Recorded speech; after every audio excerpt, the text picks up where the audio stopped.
Dans cette vidéo, je vais vous parler de GoPro et plus particulièrement du mode Time Warp que j'utilise assez régulièrement dans mes projets.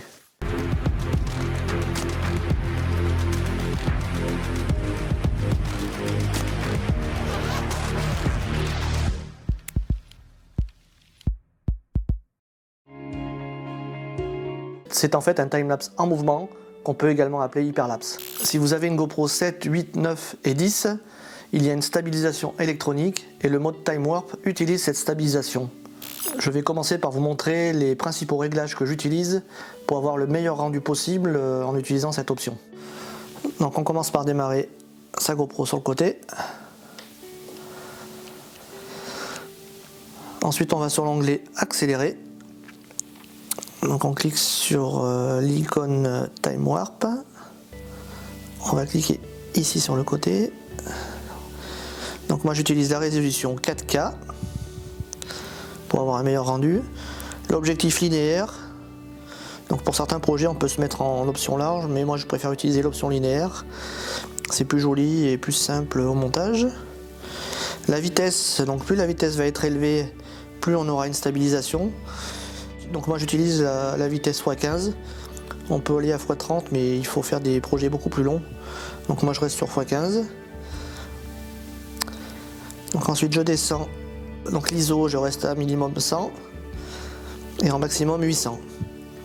La netteté je me mets à faible car je vais procéder à un étalonnage sur mon logiciel de montage vidéo. Et la couleur c'est pareil, je me mets en couleur plat. Donc la couleur GoPro est un peu plus saturée, donc moi je me mets en couleur plat pour pouvoir retravailler un petit peu la couleur au montage. Dans les préférences on va sur écran tactile. Économiseur d'écran, on reste à 3 minutes, comme ça on a quand même un petit retour vidéo pendant 3 minutes sur notre projet. Et voilà, et on valide en cliquant sur le bouton.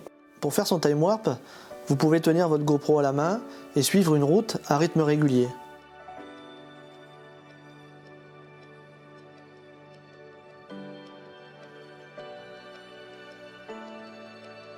Ne pas hésiter à varier les angles de caméra ainsi que les mouvements. On peut aussi tourner autour d'un sujet, une statue, d'un monument, d'une voiture. Pour améliorer son Time Warp, au montage, on peut également accélérer sa vitesse si on trouve que le mouvement est trop lent. Un autre petit conseil qui pourrait vous être utile dans vos vidéos, c'est de mettre votre GoPro sur votre voiture, sur le capot de votre voiture, et de faire un Time Warp en roulant. Ça permet de faire des transitions vidéo entre deux endroits, deux scènes de votre film ou de votre reportage.